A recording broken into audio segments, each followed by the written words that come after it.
बांकीपुर विधानसभा चुनाव का बिगुल बज चुका है।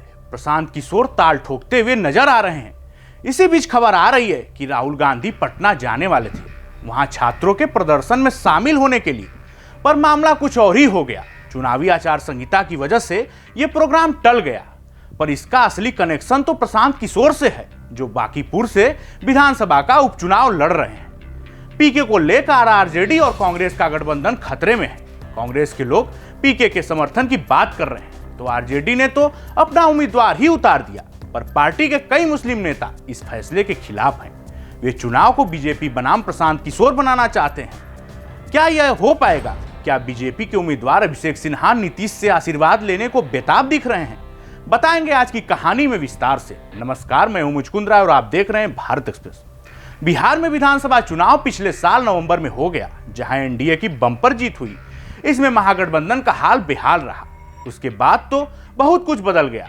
सबसे दिलचस्प चीज ये थी कि नितिन नवीन, जो अब तक विधायक थे, उनको भारतीय जनता पार्टी का अध्यक्ष चुन लिया गया। उनके जाने के बाद सीट खाली हुई, क्योंकि वो राज्यसभा चले गए। जब यह सब कुछ हो रहा था, तब एक दूसरा राजनीतिक खेल भी खेला जा रहा था। गठबंधन के सबसे बड़े दल आरजेडी और कांग्रेस के बीच बिहार में राज्यसभा का चुनाव हुआ। कांग्रेस ने आरजेडी को लंगड़ी मार दी, मतलब उनके कैंडिडेट को नहीं जीतने दिया। कुछ विधायकों ने तो क्रॉस वोटिंग तक कर दी। जब झारखंड में इसी तरह एक दूसरा मौका आया, तो कैंडिडेट कांग्रेस का था, तो इस बार आरजेडी ने खेल कर दिया। आरोप तो ऐसे ही लग रहे हैं। कहते हैं कि इस तरीके से दोनों ने एक दूसरे का हिसाब किताब बराबर कर लिया, लेकिन इस तरह नुकसान तो आरजेडी और कांग्रेस दोनों को ही हो गया। इसी बीच पीके की एंट्री होती है। उन्होंने बांकीपुर से जनस्वराज के बैनर पर चुनाव लड़ने का माहौल काफी पहले से ही बनाना शुरू कर दिया था।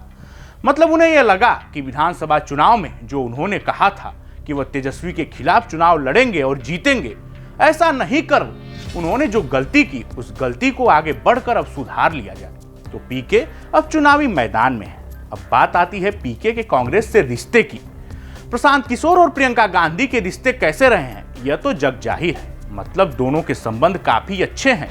पीके चाहते थे कि बांकीपुर के चुनाव को बीजेपी बनाम विपक्ष का चुनाव बना लिया जाए, तो पर्दे के पीछे उन्होंने कांग्रेस के हाईकमान को एक मैसेज भी भिजवाया कि सभी लोग मेरा समर्थन करें। कांग्रेस तो तैयार भी हो गई थी। तैयार नहीं भी होती तो उसके नेता खुलकर पीके की पैरोकारी नहीं कर रहे होते। बांकीपुर विधानसभा भारतीय जनता पार्टी के राष्ट्रीय अध्यक्ष का विधानसभा क्षेत्र है।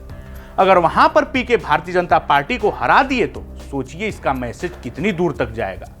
उन्होंने कहा कि देश के भारतीय जनता पार्टी को हराने का फैसला हमको करना है, लोगों को करना है। मुझे लगता है कि बेहतर होता कि एक कैंडिडेट होता, लेकिन ये इतना आसान नहीं था। तेजस्वी ने अपना कैंडिडेट दे दिया। तेजस्वी की कैंडिडेट कोई और नहीं बल्कि रेखा गुप्ता ही है, जो नवंबर में ही नितिन नवीन के सामने कैंडिडेट थी और हारी थी। तेजस्वी यादव भी राहुल गांधी की तरह अभी विदेश में है। इसी बीच आरजेडी के कुछ मुस्लिम नेताओं ने पार्टी के प्रदेश अध्यक्ष मंगनी लाल मंडल से मुलाकात की और कहा कि भाई मैसेज खराब जा रहा है। सब मिलाकर देखा जाए तो इसका मैसेज खराब जा रहा है। मतलब यह है कि आरजेडी अपना कैंडिडेट उतार चुकी है और कांग्रेस को जो लाइन है उसके विपक्षी वोटों का बंटवारा हो सकता है।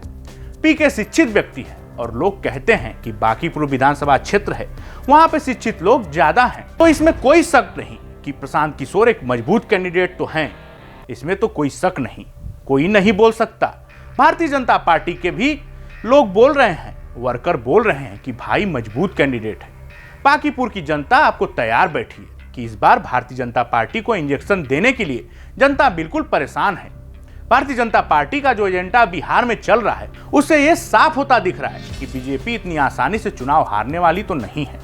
बांकीपुर का चुनाव वैसे तो कई तरह से देखा जा रहा है, पर सबसे दिलचस्प एंगल है विपक्ष के जगह को लेकर। मतलब ये कि बिहार में असली विपक्ष कौन है। क्या इसका फैसला भी बांकीपुर से तय होने जा रहा है, क्योंकि बीजेपी 3 दशकों से भी ज्यादा समय से इस सीट पे जीत रही है। इसके बावजूद बीजेपी ने कोई रिस्क नहीं लिया।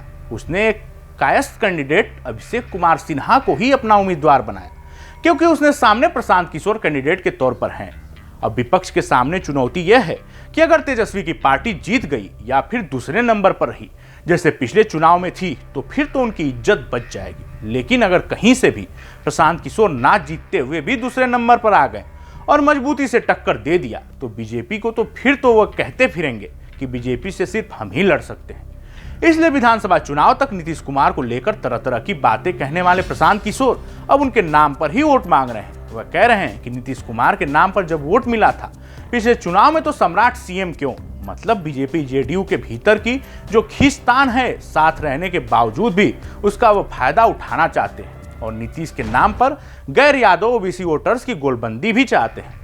वहीं भरत तिवारी का कथित एनकाउंटर वाला मामला उठाकर वो जनरल कैटेगरी के वोटरों को बीजेपी से तोड़ना भी चाहते हैं। अब यहीं बांकीपुर सीट का हिसाब किताब भी थोड़ा सा समझ लेते हैं।